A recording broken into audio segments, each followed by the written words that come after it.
Último bloco da primeira aula de processo, uma de duas, check. Você já está pronto para dar um check nessa aula? Quero ver você ter concluído essa aula. Quero ver você fazer a sua parte. E depois tem mais duas de direito material, se você ainda não assistiu.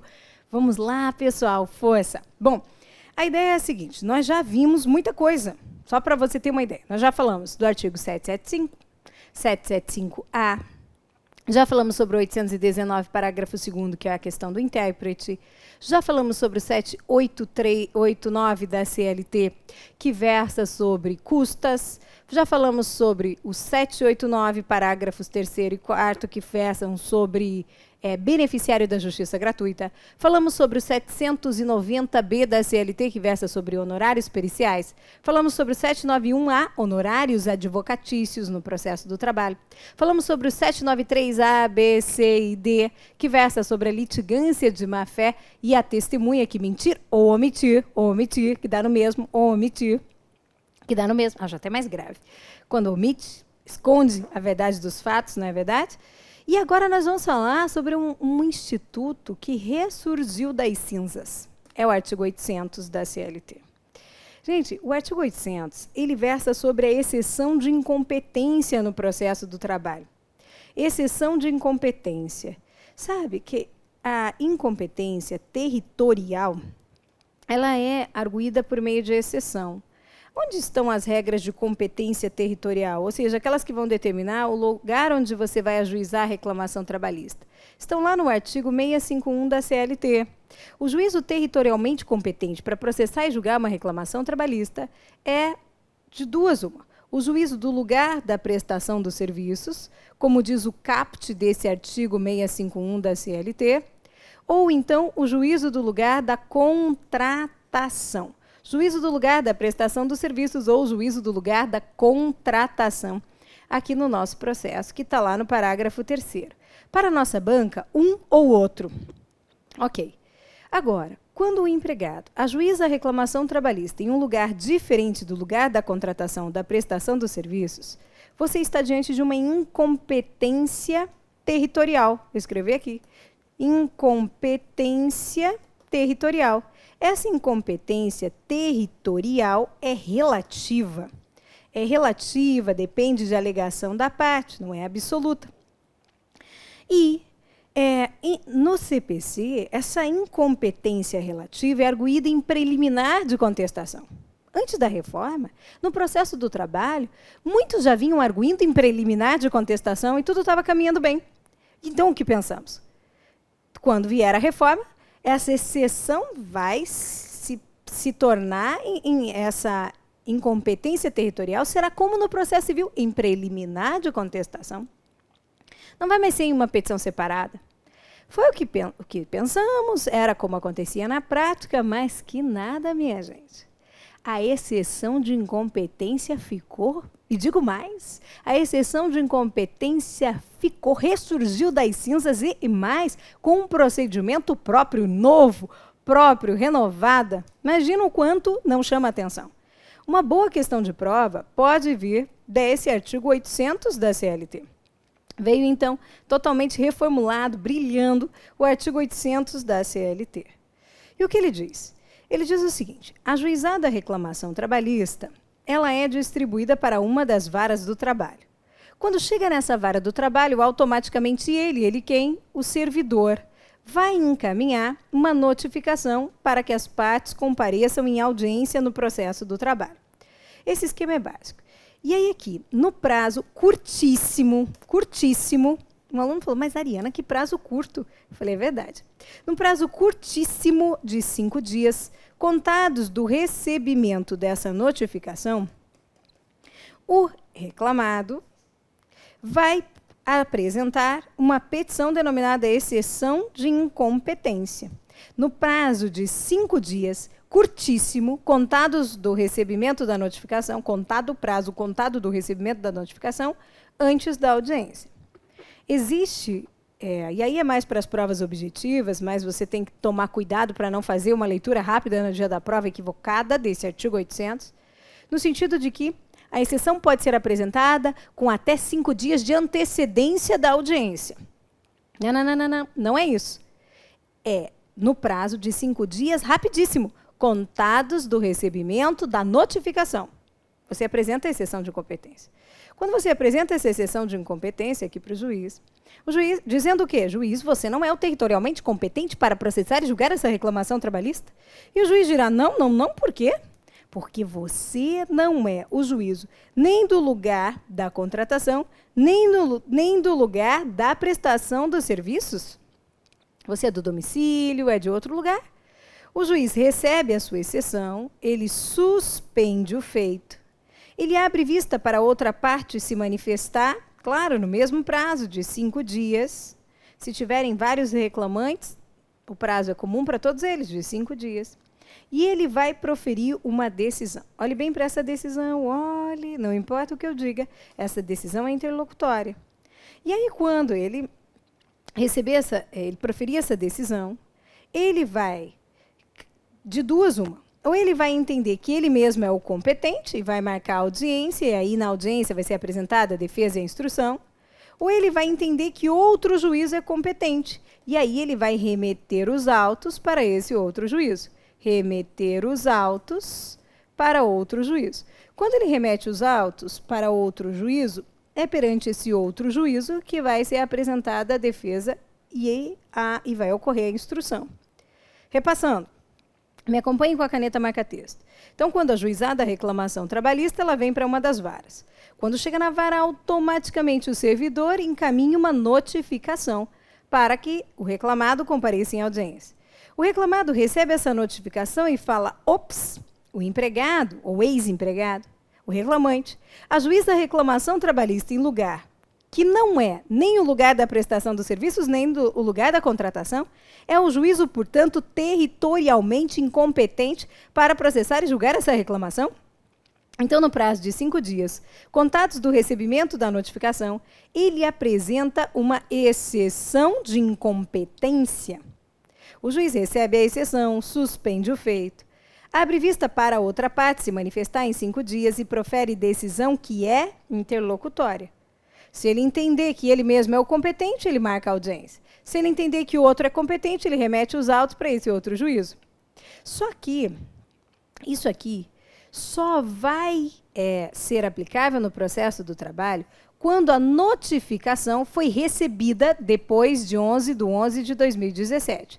Isso está lá na Instrução Normativa 41 de 2018 do TST, certo?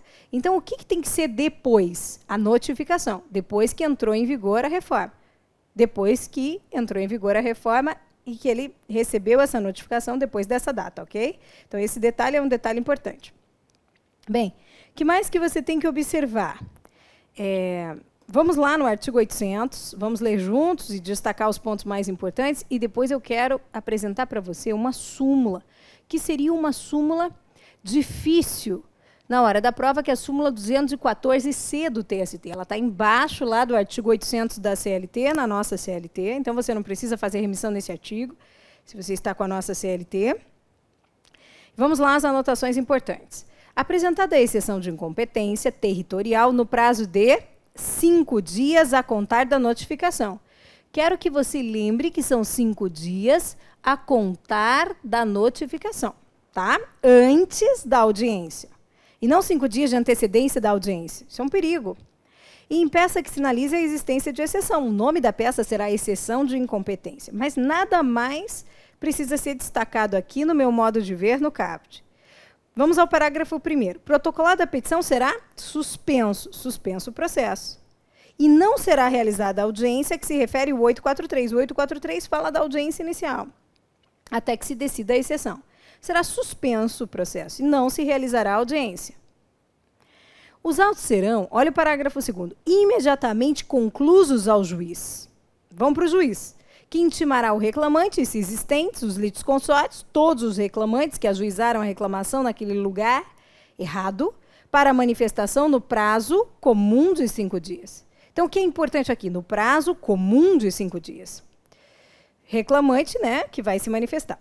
Se entender necessária a produção de prova oral, poxa, é controvertido qual foi o juízo do lugar da prestação ou da contratação, o juiz poderá designar audiência. Vou destacar aqui a audiência, Porque se for o caso de audiência, você vai ler esse parágrafo todo. Tá? Se for necessária a audiência, você vai dizer, juiz, eu tenho que trazer testemunhas para mostrar qual era o juízo do lugar da prestação de serviços ou da contratação. As outras testemunhas também trabalhavam para o mesmo empregador e viveram o mesmo. E aí essas testemunhas, para não se deslocarem, poderão ser ouvidas por carta precatória, é um direito. Então, se você na prova estiver diante da necessidade de audiência para ouvir testemunhas, aí você virá nesse parágrafo 3º, porque está destacada a audiência. Aí vem decidida a exceção. Decidida a exceção, o processo retomará o seu curso, com a designação de audiência e a apresentação de defesa e instrução perante o juízo competente. Volta lá no nosso esquema. Se o juiz entender que ele mesmo é o competente, ele marca a audiência e a defesa e a instrução ocorre aqui. Se ele entender que outro juiz é o competente, então a defesa e a instrução vai ocorrer perante esse outro juízo que ele entende que é o competente. Ok?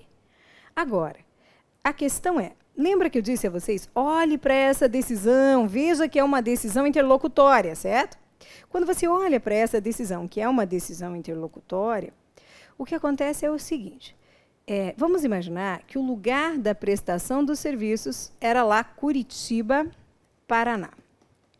E que a empregada trabalhava em Curitiba, Paraná, quando foi dispensada e, sorte ou azar, quer ver uma coisa que é uma verdade na vida? Sorte ou azar, só o tempo dirá, não é verdade? E aí ela foi dispensada, ficou triste, arrasada. E aí, o que ela conseguiu? Conseguiu um emprego lá no Rio de Janeiro. E não queria mais ir em Curitiba para ajuizar a reclamação trabalhista. Ajuizou a reclamação trabalhista contra aquele empregador lá no Rio de Janeiro. Então, ajuizou perante o juízo, que não era o lugar da contratação, nem do lugar da prestação de serviços. Foi distribuída a reclamação para uma das varas do trabalho do Rio de Janeiro. Quando chegou na vara, automaticamente ele quem? O servidor, encaminhou uma notificação lá para o empregador em Curitiba para que ele compareça em uma audiência que está ocorrendo onde? No Rio de Janeiro, Rio de Janeiro. E aí? Aí que o juiz do Rio de Janeiro, aí que o empregador fez o que no prazo de 5 dias contados do recebimento da notificação? Apresentou uma exceção de incompetência, falou, juiz, você não é o territorialmente competente para processar e julgar essa reclamação. E ele disse, não, por quê? Porque não é o juízo do lugar da prestação dos serviços nem da contratação. E aí o juiz intimou o reclamante para se manifestar em 5 dias, e ele se manifestou dizendo, nada com nada. Se manifestou, não tinha muito o que dizer. Falou que sim, que trabalhou alguns dias, então deveria computar e tal. O juiz proferiu uma decisão interlocutória, dizendo, não, o juízo competente não é o Rio de Janeiro. O juízo competente está comprovado. É Curitiba, é o juízo de Curitiba, Paraná. E aí, gente, independentemente se é ou não é, a pergunta da prova será, cabe recurso? Veja, os autos foram remetidos do Rio de Janeiro para Curitiba, Paraná. Cabe recurso de imediato dessa decisão, que é uma decisão interlocutória? As decisões interlocutórias são aquelas que têm conteúdo decisório e não são sentença. Sinta. Decisão interlocutória é aquela que resolve um detalhe, um incidente, uma questão. Ela não resolve o processo, não põe fim a uma fase, não resolve o processo. Ela simplesmente disse, não julgou os pedidos procedentes ou improcedentes ou extinguiu. Ela remeteu os autos para o juízo competente. É uma decisão interlocutória. As decisões interlocutórias, em regra, são irrecorríveis de imediato. Tem que aguardar a sentença para recorrer. Salvo quando ela for terminativa do feito. Quando que essa decisão interlocutória aqui, que remete os autos, que julga, que decide uma exceção de incompetência, é terminativa do feito? Quando ela acolhe a exceção e remete os autos para um juízo subordinado a um TRT diferente. A grande questão é o TRT. Você tem que pensar, a reclamação estava tramitando aqui, agora está tramitando lá. Os TRT são iguais ou diferentes? É esse o seu foco, é esse. Para essa questão que seria uma questão difícil. Então, eu vou analisar os tribunais. Olha só, você vem aqui e coloca TRT aqui e coloca TRT aqui.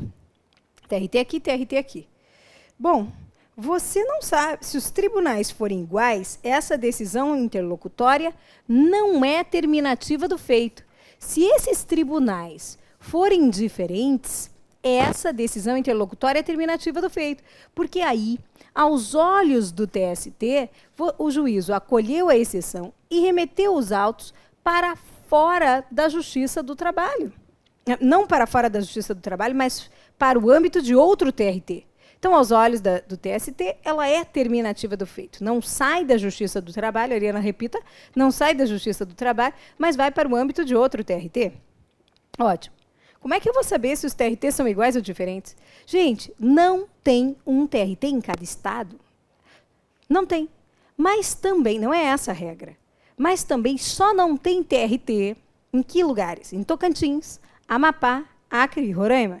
Repita, Tocantins, Amapá, Acre e Roraima. Ariana, repita, Tocantins, Amapá, Acre e Roraima. Em todos os outros estados tem um TRT. Então, vamos ver. E em São Paulo, eu tenho 2. Em São Paulo, apenas que eu tenho 2. Então, no Rio de Janeiro, eu tenho um TRT? Tenho. Eu só não tenho TRT em Tocantins, Amapá, Acre e Roraima. Eu tenho um TRT no Paraná? Tenho. Eu só não tenho TRT em Tocantins, Amapá, Acre e Roraima. E se você ficar na dúvida, tem um artigo da CLT, que é o 674. Você só tem que conferir se ele está com a redação correta. No nosso, ele está com os tribunais corretos, lá bem certinho na nossa CLT. Na sua, você tem que verificar se estão os tribunais bem certinhos nesse artigo 674. Se estiver, ótimo, confia nele. Ele diz quais são as regiões, quais são os tribunais. Mas aqui, com esse macete que eu te dei, você resolve qualquer questão nesse sentido. Então, os TRTs são diferentes. Como são diferentes, essa decisão interlocutória é terminativa do feito. E como ela é terminativa do feito, cabe recurso de imediato. Quem diz isso? É a súmula 214 do TST, 214C do TST. Essa súmula 214C está lá na nossa CLT, embaixo do artigo 800. É uma remissão legal. Tá, está lá, então você não tem nem que fazer a remissão, se você está com a nossa CLT. E essa decisão interlocutória, ela é terminativa do feito, porque remeteu os autos para um outro TRT. Qual o recurso que é cabível de imediato? Porque a súmula não diz qual é o recurso, você tem que saber. O recurso é o RO. E a questão é, quem vai julgar esse seu recurso ordinário? O TRT? Sim. Mas qual TRT? Do Rio de Janeiro ou o TRT do Paraná? O TRT do juízo que proferiu a decisão. O TRT, no nosso exemplo, do Rio de Janeiro, porque a reclamação estava tramitando aqui até que o juízo remeteu lá para o Paraná. Então, você vai olhar para os tribunais. Se os tribunais são diferentes, cabe recurso de imediato. Qual é? É o RO. Que tribunal que vai julgar? O TRT do juízo que proferiu a decisão. O objetivo é a revisão da decisão no âmbito desse tribunal, do juízo que proferiu a decisão. Perfeito, gente? Bom, então estudamos a súmula 214C, que foi um aprofundamento desse tema exceção de incompetência, porque nem só de reforma vive a prova. E um detalhe importante aqui com relação a essa matéria é, cabe RO. Isso quer dizer o quê? Que ele vai ser lido. Cabe RO. Outra coisa é se vai ser dado provimento ou não. Se você tivesse que dizer se vai ser dado provimento a esse RO, você diria que não, porque realmente o juízo competente era o TRT do Paraná, era o Paraná, a vara do trabalho lá do Paraná. Certo? Então, uma coisa é dizer se vai caber RO. Veja, de uma decisão interlocutória, em regra, não cabe recurso. Eu nem leio o que está escrito dentro dela. Aqui, quando os TRTs são diferentes, cabe RO. Agora, analise o mérito, como se você fosse julgar. Você teria que negar provimento ao RO. Por quê? Porque o juízo competente era mesmo o TRT, era mesmo Paraná e não o Rio de Janeiro, onde ela ajuizou a reclamação trabalhista. Certo, gente? Excelente. Meu Deus, já vimos mais um artigo que foi a da exceção de incompetência no processo do trabalho. E agora vamos falar de um outro mágico. Vamos falar do ônus da prova. Vamos falar do artigo 818 da CLT, ônus da prova no processo do trabalho. O examinador tem uma queda por esse tema, ônus da prova. Vai e volta, ele cobra, ônus da prova no processo do trabalho. O artigo 818 da CLT ele foi alterado com a reforma trabalhista para agora conter o mesmo do 373 do Código de Processo Civil. O que é princípio? Esse artigo 818 prevê aquilo que você sabe desde que você nasceu, desde que você era muito pequeno. Que é o seguinte, cabe ao reclamante, estou aqui no 818 destacando as palavras-chave, tá? O ônus da prova do fato constitutivo do seu direito. Cabe ao reclamado o ônus da prova dos fatos impeditivos, modificativos e extintivos do direito do reclamante. Sabe, a verdade é que nós conhecemos essa regra, mas é difícil sentir o que é um fato constitutivo. Parece vago, distante. O que é um fato modificativo, impeditivo, extintivo do direito do autor? Veja, para que você sinta essa matéria, eu gostaria que você pensasse o seguinte: o fato constitutivo do direito do autor é aquele que gera, o que gera para o empregado aquilo que ele pede. Mas, para você sentir realmente, eu gostaria que você, sempre que estiver diante de um caso proposto pela prova, seja numa questão ou na peça, sempre que você estiver diante desse caso, você imaginasse o reclamante. Imaginasse o reclamante como? Sorrindo, no meio do horário de trabalho. Sorrindo.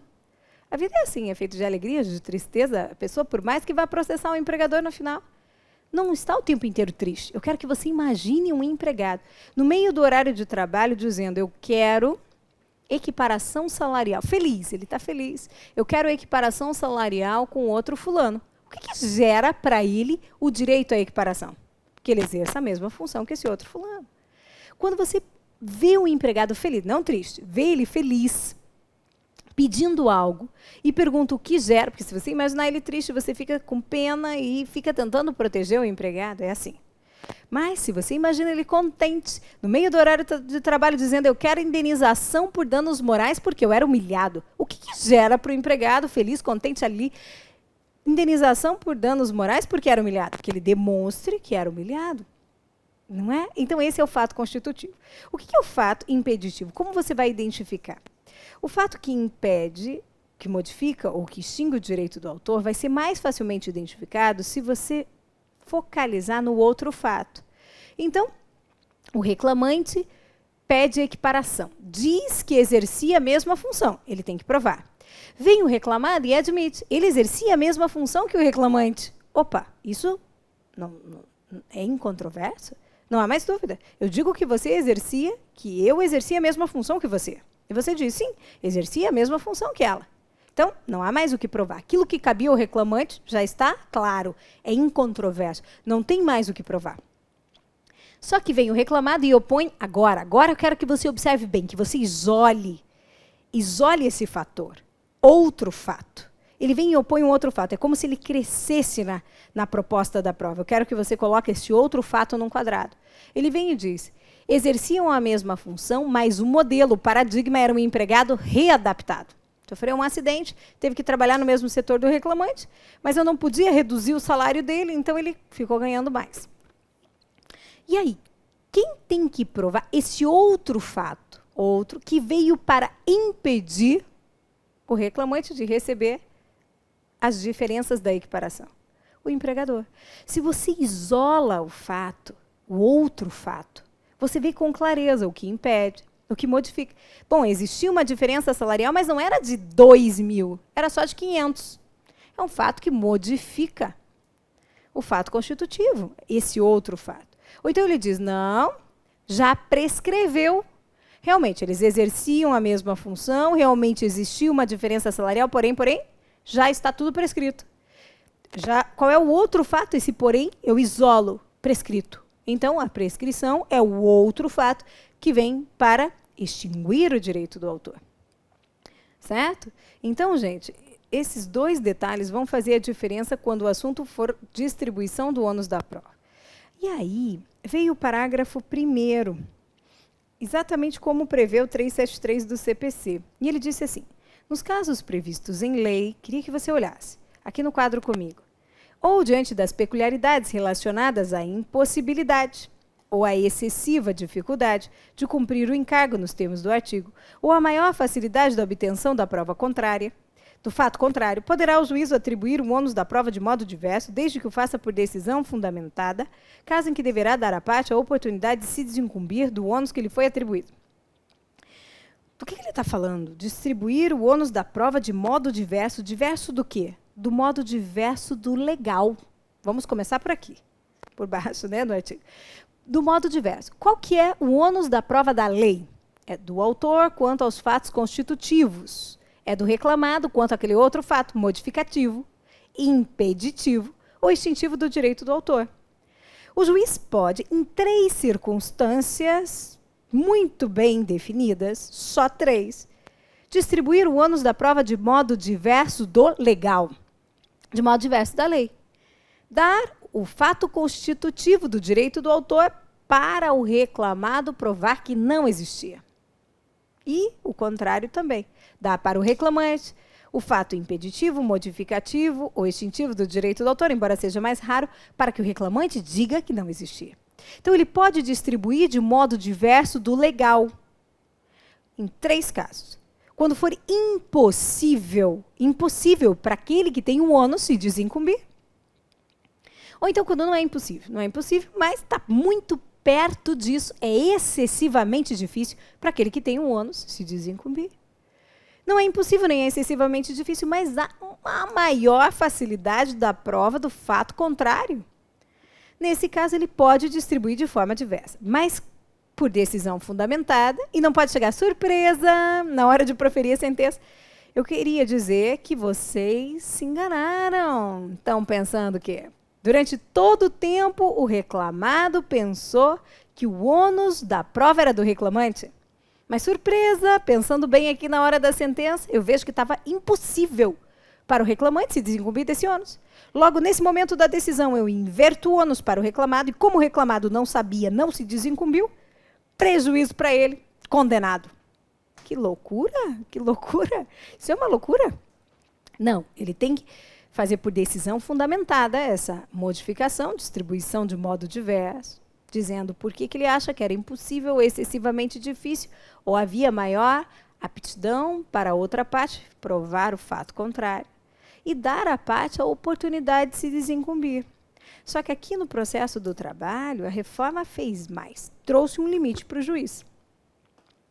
A reforma fez mais, diferente do processo civil. No processo civil, o juiz pode, naquele momento último, solitário, quando ele vai proferir a sentença, falar, meu Deus, estava impossível para o reclamante se desincumbir desse ônus, na sentença. Aí o que ele faz? Ele profere uma decisão fundamentada, dizendo, estava impossível para o reclamante se desincumbir desse ônus. Decisão fundamentada. Converte o julgamento em diligência, marca audiência, concede prazo, permite que a parte se desincumba do ônus que acaba de ganhar de presente. E aí sim, mais na frente, ele vai proferir a sentença.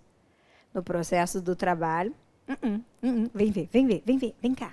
Vem cá, quero que você veja comigo, senão você vai perder, eu vou perder a sua emoção nessa hora. Ariana, que emoção? Não estou sentindo nada. Ah, vai dizer que você não está sentindo nada. Veja essa diferença. Espera. A decisão referida no parágrafo 1º, essa de inverter o ônus, deverá ser proferida antes da abertura da audiência de instrução. Então, não pode ser mais para frente. Antes da abertura da audiência de instrução. E, a requerimento da parte, implicará o adiamento da audiência e possibilitará provar os fatos por qualquer meio em direito admitido. Então, quer dizer que ele pode inverter o ônus, mas somente por uma decisão fundamentada até antes da audiência de instrução. E aí, imagina, chegou a parte para a audiência de instrução e ele disse, reclamado, porque na maior parte dos casos aqui no processo do trabalho, o ônus vai ser transferido para o reclamado. Reclamado, sabe aquele fato constitutivo do direito do autor? Agora é seu. Presente, é seu. Só que só pode ser antes da audiência de instrução. E olha só, e o legislador disse que o reclamado pode falar, muito bem, excelência, eu quero o adiamento da audiência, porque o reclamado quer ir para o escritório, quer se preparar agora para produzir provas, que antes não eram sua obrigação, e aí sim vai ser redesignada a audiência para que então ocorra a instrução. Certo? Então, ele não é obrigado a adiar a audiência? É obrigado, sim. Essa pode ser uma boa pergunta de prova. O juiz é obrigado, mas só se houver requerimento daquele que acaba de ganhar de presente um ônus. Se for você, na vida real, mesmo que você esteja preparado, você vai pedir, eu quero o adiamento da audiência para me preparar melhor. Afinal, eu cheguei ali no dia da abertura da instrução e não sabia que aquele ônus era meu. Eu tenho que verificar se as testemunhas estão prontas para aquilo. Eu não posso fazer testemunha mentir. Não posso. Jamais faria isso. Eu acho que você também não deve pautar sua carreira nisso. Sabe, gente, uma coisa que eu acredito na vida, todo mundo sabe tudo. Não vale a pena pautar a carreira nisso, induzir a testemunha a mentir, não vale. Eu não acho que você vai fazer isso. Mas também é um direito seu ouvir o que aquela testemunha tem para dizer, e às vezes ela melhor não ouvir. Eu posso não querer ouvir aquela testemunha, eu posso querer ouvir aquela outra e falar para a empresa, essa não valeu, não valeu, ela não sabe, não vai nos ajudar, vai falar o que não deve. Isso eu posso descartar aquela testemunha. Eu que levo as minhas testemunhas no dia da audiência. Nós vamos falar muito sobre isso na próxima aula, em que vamos falar de audiências no processo do trabalho. Mas, se eu ganhei agora um ônus que não era meu, antes da audiência de instrução, eu posso pedir o adiamento da audiência e o juiz tem que deferir. Se eu pedir, ele tem que deferir. Mágico isso, próprio do processo do trabalho. Não tem cheiro de questão de prova? Ah, gente, se cai uma questão dessa, nós vamos comemorar muito. Nós vamos vibrar, você vai lembrar desse nosso encontro. Talvez você já esteja cansado, talvez você já esteja aí na luta, contando minuto a minuto para acabar, mas aí vai valer a pena. Bom, gente, a nossa aula de hoje chega ao fim. Só tem mais uma para falar sobre a reforma, só mais uma. E aí, nessa próxima, nós vamos falar do artigo 840 da CLT, que trouxe um requisito para a petição inicial que os advogados estão chorando. Nós vamos falar, vou mostrar meus segredos aqui para vocês, nós vamos falar do artigo 841 da CLT, vamos falar sobre o preposto. Ah, esse legislador disse que o preposto não precisa mais ser empregado. Isso foi muito ruim para a vida real, muito simples para a prova, mas muito ruim. Vamos falar sobre as audiências no processo do trabalho. Vamos falar sobre os recursos, o que mudou nos recursos, depósito recursal mudou um montão de coisa. Vamos falar sobre a execução no processo do trabalho. Vamos falar sobre a homologação de acordo extrajudicial, que é um procedimento de jurisdição voluntária que veio para a CLT. Vamos falar de desconsideração da personalidade jurídica. Ah, vamos varrer essa reforma trabalhista. Vamos falar de prescrição intercorrente do artigo 11 da CLT. Vamos falar do 611 da CLT. Vamos falar de muita coisa ainda. Eu quero terminar essa matéria de reforma com você. Posso te esperar? Posso te esperar para a próxima aula? Quero ver você na nossa próxima aula. Certo? Um grande beijo. Vai descansar que você merece. Estudou muito hoje. Até lá. Tchau, tchau.